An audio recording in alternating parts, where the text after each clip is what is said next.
ఇవాళ అంటే number don't believe in numbers కాబట్టి నా వయసు చెప్పను అని ఎవరు తెలియదు కాదు. నా మొబైల్ నెంబర్ నుంచి కూడా అందరికీ ఉందొకటే. నాదంతా ఓపెన్ బుక్కే. సో నా గురించి ఏ రహస్యాలు ఏమి ఉండవు, అందరికి తెలిసిందే. నా ఈ జీవిత పయనంలో అడుగడుగునా నేను వేసే ప్రతి అడుగు అందరికి తెలిసిందే. కాబట్టి సంతోషంగా ఉంది. ఇప్పుడు ఇవాళ 25వ అంటే ప్రతి సంవత్సరం వస్తుంది పుట్టినరోజులు అందరికీ. సో దానికంటే కూడా ముందు ఈ కొన్ని కాకతాళీయంగా యాదృచ్ఛికంగా జరిగిన జీవితంలో ఇంతకుముందు నెమరేసుకున్నాను చాలా. నేను ఒకసారి నాన్నగారు అడిగారు, ఏదా ఏం చేస్తున్నావు అన్నారు ఇంటర్మీడియట్ అయిన తర్వాత. అప్పుడు దిగారు బండి. ఏం లేదన్నా నాకేం ఆలోచించలేదన్నా. మెడిసిన్ ఎంట్రన్స్ రాసావా అన్నారు. మెడిసినా? చిన్నప్పటి నుంచి ఈయనే కదా నన్ను ఎంకరేజ్ చేసింది. అందరితో మా బాల హీరో అవుతాడు అది ఇదని. మరి మెడిసిన్ అంటారేంటి నాకు అర్థం కాలే కాసేపు. సరే ఇంత పెద్ద గైడు అంటే అప్లై చేయమన్నారు. అప్లై చేశా. ఏ రోజైతే ఎగ్జామ్ ఉందో ఆ రోజు పొద్దున్న వరకు హాల్ టికెట్ రాలా, పోస్ట్ పోన్ రాలా. ఇంకా రాదని కరెక్ట్గా వచ్చాడు. ఒక అరగంట ముందు ఎంట్రన్స్ టైంకి ముందు, ఎగ్జామ్కి ముందు 10 నిమిషాల ముందు, ఒక అరగంట ముందు వచ్చి హాల్ టికెట్ అని ఇచ్చాడు. అబ్బా నువ్వు ఎక్కడ రైడు, రామేశ్వరం పోయినా శనీశ్వరం అన్నట్టు అది తీసుకుని ఇక తప్పలా. ఇక వెళ్ళి ఎంట్రన్స్ ఎగ్జామ్ ఏం రాస్తాం, కళ్ళు మూసుకుని ఇది ABCDలు ఉంటాయి, అలా కళ్ళు మూసుకుని టక్కని పెట్టడం, ఏదో ఏది దేని మీద పెన్ను ఉంటే ఇదే అని రాసేసి అలా అలా అలా సరే సినిమాల్లో నటిస్తూ సింహ సినిమాలో ఒక డాక్టర్ క్యారెక్టర్ మొదటిసారి నేను జీవితంలో వేసింది. అనుకోకుండా అప్పుడే మన హాస్పిటల్కి నేను చైర్మన్ అవ్వడం జరిగింది, మేనేజింగ్ ట్రస్టీ అవ్వడం జరిగింది. అలా ఎన్నో కాకతీయాలు యాదృచ్ఛికాలు జరగడం. ఇవాళ ఈ యొక్క 65వ సంవత్సరంలో ఈరోజు అడిగిండాను. మరి 64 సంవత్సరంలో నాకు ఈ పద్మవిభూషణ్ రావడం, అలాగే నేను ఇండస్ట్రీలో 50 సంవత్సరాలు పూర్తి చేసుకోవడం హీరోగా ప్రపంచంలో ఎవరు లేరు. అదంతా నాకు దక్కింది. అంటే అదంతా మా నాన్నగారు అమ్మగారి యొక్క ఆశీస్సులు, ఆ కళామ తల్లి ఆశీస్సులు, అలాగే నా పూర్వజన్మ సుకృతంగా భావిస్తారు. వాగృతం సంపర్తో వాగృత పతిపతి జగత పితరం వందే పార్వతీ పరమేశ్వరం. అంటే ఆ పార్వతీ పరమేశ్వరుల స్వరూపమే మన తల్లిదండ్రులు కనిపించే, కళ్ళ ముందు కనిపించే. అంటే నా గాయత్ర పరమంత్రం నమాతు పరిదేవత నా హరే పరతస్త్రాత నానృతాత్ పాతకం పరం. ఇది తల్లి ప్రార్థన. యస్మాత్ పార్థదేవత ప్రాదుర్భూతన భక్తి గురుణ సంతుల మాంస శాస్త్రం తస్మై సర్వజ్ఞ మూర్తే భీతరే. ఇది తండ్రి ప్రార్థన. వాడిద్దరికి ముందుగా నా శిరస్సు నుంచి వాడికి ఈ సందర్భంగా నమస్కరిస్తున్నాను, నా శ్రద్ధాంజలి ఘటిస్తున్నాను. ఆ భగవంతుడికి నా ధన్యవాదాలు తెలియజేసుకుంటున్నాను. ఎందుకంటే భగవంతుడు ఎక్కడుంటాడో మనకు తెలియదు. నాకు అనిపించే ప్రత్యక్ష దైవం ఆ సూర్యనారాయణ భగవానుడు. ఆరోగ్యం భాస్కరం ఇచ్చేదంటాం అంతే. ఇవాళ మన ఆసుపత్రిలో కూడా చేసేది వైద్యో నారాయణో హరి అంతే. ఆ సూర్య భగవాన్ రూపాలే మన ఇక్కడ డాక్టర్లు కానీ, లేకపోతే నాన్ మెడికల్ పారామెడికల్, లేకపోతే నర్సెస్ కానివ్వండి, అందరూ మమాత్మ సర్వభూతాత్మ అన్నారు. ఈ సందర్భంగా మరి నాకు ఒక ఇంగ్లీష్లో ఒకటి చదువుతుంటే problem, they was important job to be done. Everyone was sure somebody would do it. Anybody could have done it, but nobody did it. Somebody got angry because it was everybody's job. And everybody was sure that somebody will do it. But nobody realized that everybody cannot do it. Then it turned out that everybody could not do what anybody could have done. ఇది ఎలా ఉందంటే ఏంటి, ఏమన్నా నేను talk షోకి పిలుస్తాను మిమ్మల్ని. Don't trouble the trouble, if the trouble troubles you. అట్లా మౌత్ ట్విస్టర్స్ అంటే నేను ఎప్పుడు పనులు పెట్టుకుంటాను నా బుర్రకి.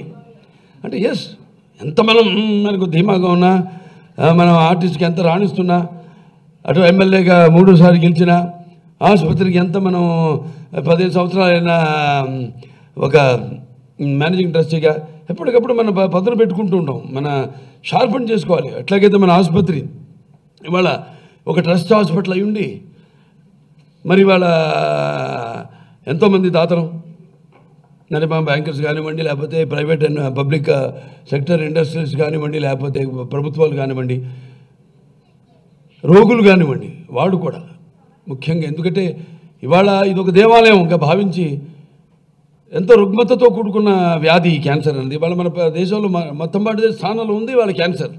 ఇదివరకు కార్డియో ఉండేది, ఇప్పుడు క్యాన్సర్. సరే, దానికి ఎంతోమంది ఇక్కడ అడుగు పెట్టగానే ముందు మనిషిని చంపేది ఆ వ్యాధి ఒక ట్రామా. సో దాని నుంచి అడుగు పెట్టగానే అబ్బా వచ్చేసారు దేవాలయంలోకి అన్న ఒక టెన్షన్, ఒక బరువు తగ్గడం.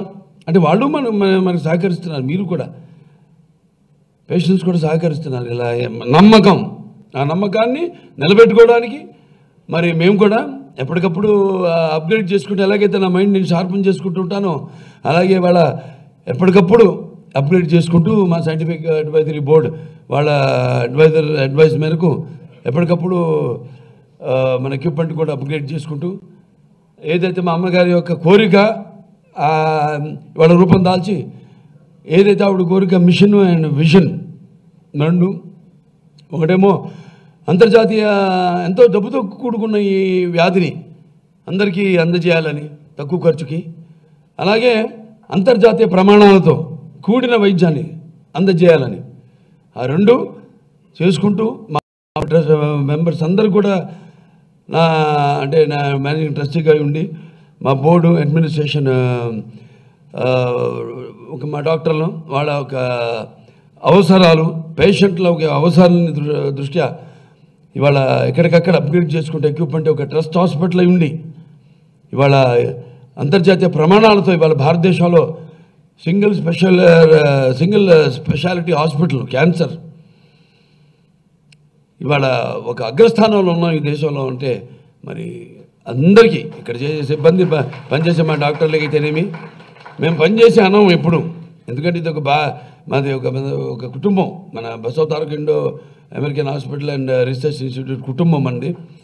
ఇవాళ అందరూ కలిసికట్టుగా కలిస్తేనే ఇవాళ సినిమా అయినా సరే, నేను ఇవాళ 4 సినిమాలు ఇట్లిచ్చాం. ఒక అఖండ అయింది, దాని తర్వాత ఒక వీరసింహారెడ్డి అయింది, తర్వాత నేలకొండ భగవంత్ కేసరి అయింది, ఇవాళ మొన్న డాకు మహారాజ్ అయింది, రేపు రాబోయే అఖండ తాండవం. నేను ఒకసారి చెప్పాను ఓ సందర్భంలో, ఇక్కడి నుంచి చూపిస్తాను బాలకృష్ణ ఏంటో అన్నాను. చాలామంది ఇక్కడి నుంచి చూపించడం ఏంటి, 4 ఇట్లు ఇచ్చాడు కదా ఇంకా కాదు, అందరికీ అయితే రిటైర్ అయ్యో లేకపోతే కొంచెం దారి మరల్చో క్యారెక్టర్ ఆర్టిస్టులుగా అలా ఇలా ఉంటారు. కాదు, ఇక్కడి నుంచి చూపిస్తాను 4 ఇట్ల తర్వాత ఇంకా ముందు ఏంటో నేను చూపిస్తానని చెప్పడం జరిగింది. చాలామంది అనుకోవచ్చు. అంటే నేనే ఒక పట్టుదల ఉండాలి. అది పట్టుదలని రకరకాలుగా వాళ్ళు అనుమానించవచ్చు బయట వాళ్ళు. అది ఏంటో ఇంత పొగరు అనుకో, చాయిస్ ఉంది నాకు, పొగరు దర్ప ఉంది నాకు, కాదన్నా నేను. ఎందుకంటే ఏంట్రా ఎవరు చూసినా ఇతనికి ఇంత పొగరంటే నన్ను చూసుకునే నాకు ఇంత పదనైన పొగరు అని నేనంటాను. ఏంటి ఇతనికి అంతా తెలుసు అనుకుంటారు. నాకంటే నన్ను తెలుసుకోవడం కంటే పెద్ద పిచ్చి ఏముంటుంది ఈ ప్రపంచంలో నేనంటాను. ఎవరికి వాళ్ళు ఇలా చేసుకుంటూ ఒక పట్టుదలతో క్రమశిక్షణతో వాళ్ళకి అప్పించిన బాధ్యతని తోచా తప్పక నిర్వహిస్తూ ముందుకెళ్తే, ముందు మనల్ని మనం ప్రేమించుకోవాలి. దాని తర్వాత మిగతా ఎవరినన్నా, నేను అందరూ అంటాను నన్ను ఎవరు మీరు ముందంటే ఎవరినంటే భక్తి దేవుడు సరే తొడత అంటారు, మా అమ్మ నా తల్లిదండ్రులు అంటాను, తొడత అంటారు, నేను అంటాను. నన్ను ప్రేమించుకుంటాను. ముందు నేను ఏ అడుగేసినా దాన్ని నేను ఆస్వాదించి ఆ పని చేస్తాను, ప్యాషన్. ఇప్పుడు ఇవాళ మొన్నే జార్జియాకి వెళ్ళొచ్చాం, అక్కడ షూటింగ్కి. అక్కడ -4 టెంపరేచరు. నాకు ఇచ్చింది ఆ పైన ఒక చిన్న ఇది కింద పంచె, పైనేమో స్లీవ్లెస్ ఇవి ఇచ్చారు. అని నిలబడి ఉన్నాను, గాలి కొడుతుంది ఓ అని. అందరూ జాకెట్లు వేసుకున్నాడు అక్కడ, జార్జియన్స్ కానీ మనవాళ్ళు కానీ అందరూ ఉడుకుతున్నారు. ఏంటంటే పిచ్చోళ్ళు ఏంటి బండ, నేను నిలబడి ఉన్నాడు అలా అంటున్నాడు ఆయన. అలాగే నిలబడి ఉన్నారు, రండి అంటున్నారు. షార్ట్ మధ్యలో షాల్ వేసుకోండి అంటున్నారు. ఏం లేదు అక్కడ అంతే. ఆ క్యారెక్టర్ శివుడు ఆజ్ఞ లేనిదే ఒక చెమ కూడా కొట్టదంటారు. అలా ఒక ఇచ్చిన బాధ్యత అన్న నేను అది నా పూర్వజన్మ సుకృతంగా భావిస్తాను నేను. ఎందుకంటే మరి నాకు జన్మనిచ్చిన మా నాన్నగారి ఒక ప్రతిరూపాన్ని మీలో చూసుకుంటూ మీరు చూసుకుంటూ మరి యుగ పురుషుడు, అలాగే నటనకి నటరూపం ఎలా ఉంటుందో చూపించిన కారణ జన్ముడు, నాకు తండ్రి కాదు నా దైవం, నా మెంటరు అన్నీ అయిన రామారావు గారికి ఈ సందర్భంగా నా ఘనలు అర్పించుకుంటూ మరొకసారి ఈరోజు ఈ ఆసుపత్రి ఇంత ఈ స్థాయికి రావడానికి కారణభూతులైన వాళ్ళ అందుకే ఎందుకంటే తీసుకొచ్చింది నెగిటివ్కి వచ్చింది పద్మభూషణ్ చెప్పుకోవడానికి. అది నేను ఒకటే అంటాను, బిరుదులకి ఇటువంటి వాటికి నేను అలంకారమేమో కానీ అవి నాకు ఎప్పుడు అలంకారం కాదంటాను. సో ఇవాళ ఇందులో భాగస్వాములు మీరందరూ కూడా డాక్టర్ల నుంచి ఈ ఆసుపత్రిలో పనిచేసే సిబ్బంది, నాన్ మెడికల్, పారామెడికల్, అలాగే నర్సింగ్ స్టాఫ్ ఎవరైతే ప్రతి ఒక్కళ్ళు కూడా ఇది నటనకి ఇచ్చారు. కానీ నేను ఇది నటనకి ఇచ్చినట్టుగా భావించాను. వాళ్ళు ఎంత పొరపాటున నటనకి ఇచ్చి ఉంటారు. ఇది పద్మభూషణ్ ఇవన్నీ ఇచ్చేది నటనల కంటే కూడా ఎక్కువ సాంఘిక సేవలకి. సో అది అలా భావించి ఇది అందుకు నాకు దక్కింది. అందులో భాగస్వాములైన మీ ప్రతి ఒక్కరికి ఇందులో చేయూత ఉంది అని చెప్పుకోవడానికే ఈరోజు ఇది పద్మభూషణ్ని మీకు తగిలించుకుని మీకు చూపించడానికి నేను ఇక్కడికి వచ్చింది. సో మరొకసారి ఇలాగే మన ఈ పరస్పర సేవా కార్యక్రమం ముందుకు సాగాలని మనస్ఫూర్తిగా కోరుకుంటూ మరి నేను చెప్పాను, mind number age is just a number. మన మైండ్ స్ట్రాంగ్గా ఉండి మన శరీరం మీద మనం అదుపు తప్పకుండా దాన్ని మన అదుపాజ్ఞలో ఉంచుకుంటే ఎన్నేళ్ళైనా జీవించవచ్చు. మనం ఏమేమి ఊహించుకుంటున్నామో చేయాలనుకుంటున్నాం ఇంకా ముందు కూడా అన్నింటి కూడా మనం సాధించగలుగుతాం, చేయగలుగుతాం అని మనస్ఫూర్తిగా తెలియజేసుకుంటూ మరి ఒకసారి అందరికీ నా హృదయపూర్వక కృతజ్ఞతలు తెలియజేసుకుంటూ మరి ఇది మన ఆసుపత్రి, మన హిందూయిజంలో గొప్పతనం ఉంది. మన గురించే కాదు, ప్రపంచం గురించి కూడా. అంటే శాంతి మంత్రాలు అంటాం, ఓం అస్తోమ సతకమయ, ఓం తమసోమ జ్యోతిర్గమయ, ఓం మృత్యోర్మ అమృతగమయ, ఓం సర్వేషాం సస్తిర్భవతు, ఓం సర్వేషాం శాంతిర్భవతు, సర్వేషాం పూర్ణం భవతు, ఓం శాంతి శాంతి శాంతి శంభో, ఓం శివ శివ శివ శివ శివ శివ నారాయణ నారాయణ నారాయణ, ఓం స్వస్తి ప్రజాభ్య పరిపాలంతే న్యాయణ మార్గేణ మహి మహేష గోబ్రాహ్మణేభ్య శుభమస్తు నిత్యం లోకా సమస్తా సుఖినో భవంతు. ఓం తచ్చం యువరా వృణిమహే గాతుం యజ్ఞపతే దైవీ స్వస్తిరస్తునః స్వస్తిర్ మానుషేభ్యం ఊర్ధం జగాతు భేషం షన్నో అస్తు నిపదే శం చతుష్పదే. ఓం సర్వేషాం స్వస్తిర్భవతు, సర్వేషాం శాంతిర్భవతు, సర్వేషాం మంగళభవతు, సర్వేషాం సుఖినో భవంతు అని తెలియజేసుకుంటూ అందరూ బాగుండాలని మనస్ఫూర్తిగా కోరుకుంటూ నేను సెలవు తీసుకుంటున్నాను.